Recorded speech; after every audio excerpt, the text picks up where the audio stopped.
Good morning, Andy Hoare. Welcome to Friday 15, or good afternoon if you're on the East Coast. The middle of February 2024. Ready to be here. Welcome to Master B2B, Friday 15. Andy, happy Friday. Yeah, happy Friday. We got a good one today. As always, we got a good, that was an abrupt ending of the music. Yeah, sorry. I got trigger happy. Did we not pay the bill for that one? Or I guess not. Yeah, they cut us off, At least my internet's working. It wasn't 2 minutes ago. So, yeah, it's a good thing. So here we are. Well, folks, we got a lot of really cool and exciting stuff to dive into today. And we got a lot of data to share.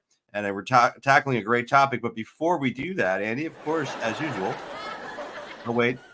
I hit the wrong button. They're laughing at us. There we go. There's the right one. Now we need a laugh track. That's right. Anyway, applause. Anyway, we have some breaking news. Let's go ahead and share some of that. Andy, exciting stuff happening this week. Our friends at Owens Corning bought doormaker Masonrite for $3.9 billion. My goodness, if this was a consumer retail acquisition, it'd be like headlines on CNN or whatever. But yeah, right? Always, right? But a forest, tree dropping in the woods here, right? No one watching. True. $4 billion. I mean, you're right. I mean, this is a big deal, and this is what makes the real world operate. And like you said, it was hardly mentioned in the news. Well, it's interesting, Andy, and it's anecdotal, but I'm seeing a lot of this kind of activity happening, particularly in distribution, where companies are buying, other companies as a way to grow their business. So really interesting, and congrats to our friends at Owens Corning on that acquisition. I'm sure it'll help them grow. Another story, early adopters of Microsoft AI bot wonder if it's worth the money. This is out of the Wall Street Journal. Andy, what's happening here? This is an interesting one. Yeah, well, we're in a hype cycle around AI, and I think everybody saw it last year with ChatGPT, and their jaws fell to the ground. And then Microsoft said, "Hey, through their $12 or $13 billion investment in OpenAI, let's get this into the product." So they embedded it in the productivity apps for the Office suite, so Word, PowerPoint, Excel, and they started charging companies like $30 a month per user to have it embedded. And they've been going through some beta testing for it. And guess what they discovered? That most people don't find it very useful. It hasn't matched the reality has not matched the hype yet. And so they put it out there. They had quotes in this article from various CIOs, CDOs, CTOs who signed up for this and said, you know what? It's basically a really impressive writing app. It does a lot of textual stuff, but the PowerPoint stuff and the Excel stuff is iffy at best at this point, but they'll smooth that stuff out. What I found interesting is, what the killer app has turned out to be, and I know we've even used this before. Yes, I know where you're going. It's meeting notes.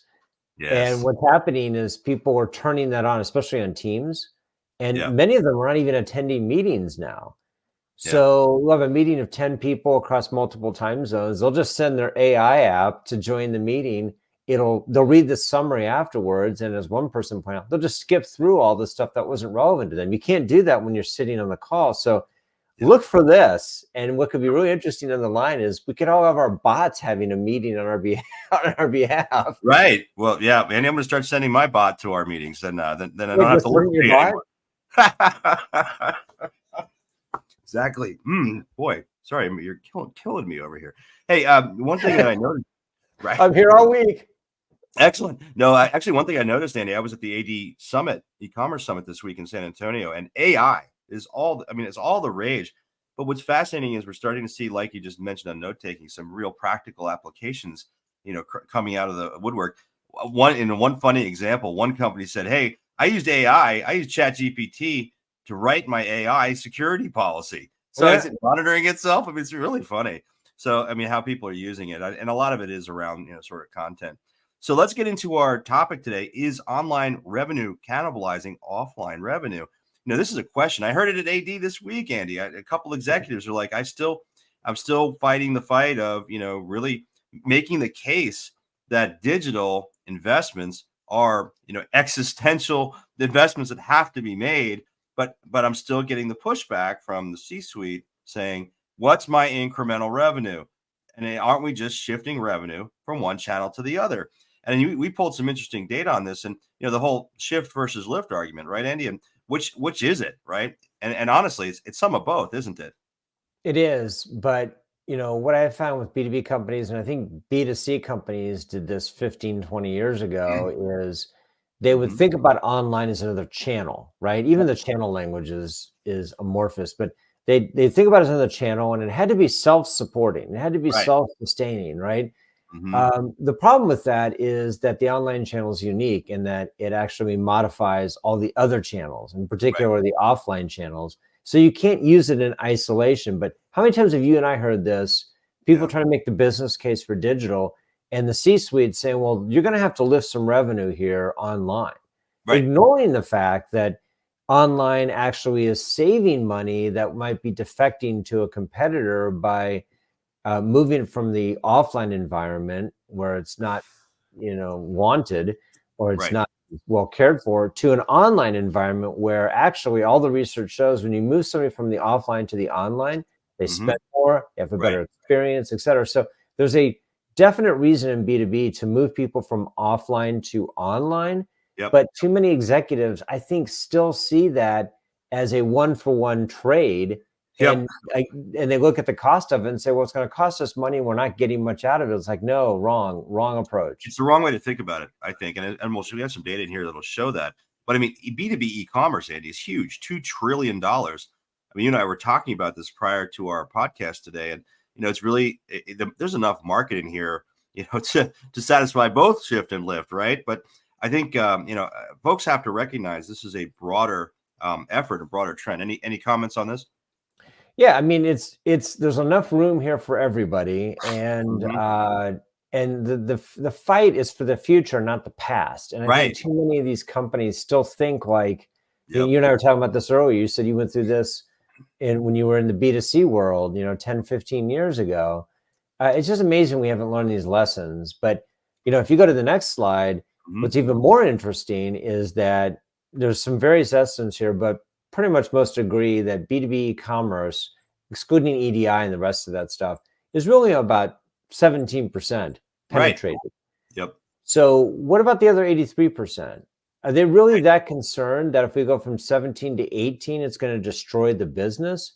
Right. And more importantly, it's going from 17 to 18, but it's going to go against a larger denominator because the Right. industry is growing. So it isn't a zero sum game. And I just think both approaches are highly flawed. But there's a lot of room here for all the channels to win, and more importantly, it's what Mhm. buyers want. Well, yeah, that's exactly right. Look at this data from McKinsey. B2B decision makers are using more channels than ever to interact with suppliers. In 2016, it was 5, right, Andy? Now, this is as of 2 years ago. It's probably increased since then. 10 as of the end of 2021, 10 channels, adding channels. So, I mean, the data is telling us that those folks, that people want to use all these channels. And, it's interesting, Andy, some of this, what I would consider to be some of the smartest and most and the fastest growing and most advanced sort of thinking wise manufacturers in the market, they say to me, hey, I just want to be in front of the customer wherever they want to buy, and I want to be represented there really, really well. And I can't control buyers' preferences on where they want to shop or where they want to buy and look and research product. Why am I trying to control that if I'm a manufacturer? Anyway, you get me on Yeah, my that's some of the comment soapbox we here. got in the LinkedIn about this too. Yeah. Is I mean, I feel like a broken record saying this, or is it a broken stream now? I don't know. Yes. Right. A that broken podcast. Yes. but that isn't the way you judge these things. And I just think that's why oftentimes we start with metrics, because that's really Yep. where you need to begin these discussions. Like, what are we really measuring against? Yeah. I think that the fact that buyers prefer to use more channels means that the buyers are going to, as they always have, determine where and how and when sellers are going to sell to them, right? Right. Right. And there's another fascinating finding from a similar McKinsey story or McKinsey report Hmm. that, and this one's a little denser to read, so I'll explain it, that the more channels that B2B companies offer selling through, the Yeah. more successful they are at stealing share from their Interesting. competitors. Mm-hmm. So, for example, companies that are selling through two channels, they Mm-hmm. reported 51% of those companies that sell through two channels stole share from their competitors the prior Right. year. Yep. Okay. 72% Hmm. of B2B companies that sold through 7 or more channels claim that they stole share from companies year before. Wow. So Incredible. there's a correlation here between the number of channels you sell through Hmm. and the amount of share you're stealing from your competitors. So Hmm. buyers want to participate in multiple channels, and it's showing here that sellers that maximize the number of channels they sell through are actually winning the zero-sum game against their competitors by stealing share. It's fascinating. So is the story then, and again, I heard this week, is the story that a chief digital officer or a VP of marketing or e-commerce or director of e-commerce, you know, how do they overcome this is clear and good data. How do you translate this, Andy, into a story that the CEO or C-suite is going to buy off on particularly when you have like the sales team, and this still happens. I heard it this week. The sales team going, no, you can't sell over there. You can't sell direct e-com. You can't sell on Amazon. You can't sell these other places. It's going to destroy our relationship. It's going to cannibalize our existing. I heard this firsthand from people saying, "Oh, I can't convince my SVP of marketing and sales who manages both online and offline.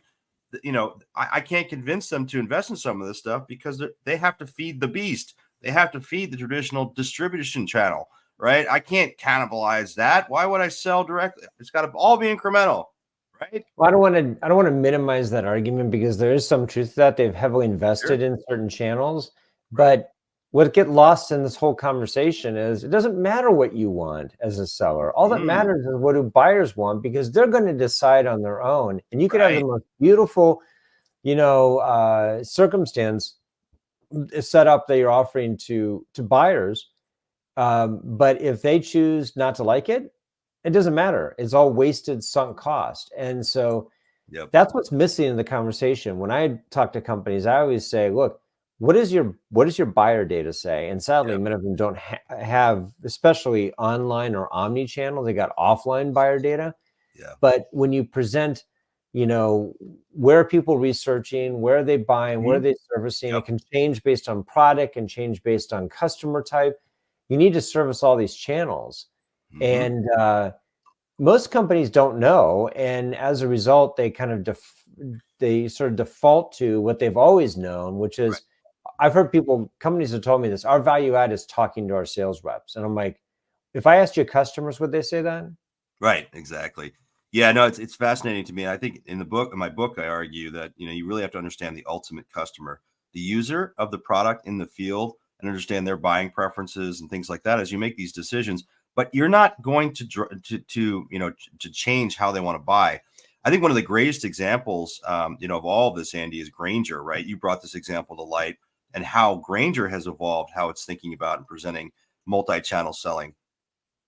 Yeah, so Granger's always had a will call window, which was typically you would call the store, or you'd call a Right. customer call center, they would, message the store and you would go pick it up Yep. because a lot of people needed these things same day. They couldn't wait for it to be delivered, right? So there's the will call window on the left, and then inside the branch, you can see there's will call right next to customer service, right? That's all Hmm. fine and dandy. That's Hmm. existed for a long time. Increasingly, though, this is people ordering online and going Right. to the store, which, Right. by the way, that's a net positive. Mhm. When people order online and go to the store, that means online drove people to offline, and it increases the ticket because as people are walking through the branch, Right. they pick up other stuff. What's Yep. happened recently Mhm. is that these have now, probably post-pandemic, they've converted from being exclusively will call, which has sort of an old metaphor about it, Right. to an express pickup. And you can Right. see that little one in the bottom there in the picture for our podcast. You can see it says express/will call. So now Right. express has overtaken will call. And Yeah. at the top, if you look very closely under the express pickup sign, it says place order, Yep. which means you can actually place an order in the store. So what's Yep. actually happening here is all these channels are cross modifying one another. And you and I have seen this in the research. Online lifts offline sales, and offline lifts Yeah, online sales. absolutely. Andy, I live this, right? This is another example of B2B adopting stuff that's been in B2C for years. I mean, 15 years ago, when I was running e-commerce at Harbor Freight Tools and PacSun and the consumer side, we were bringing on products, we were allowing people to pick up product in store that they would order online and vice versa. Andy, funny story, our number one selling item at Harbor Freight Tools on the e-commerce site was a trencher, a $3,000 towable trencher. Guess why? The stores couldn't put it in their back room. It was too big and bulky. And it was our number one item. And we would get people coming in, coming to store and ordering it from the store, having it delivered to their home.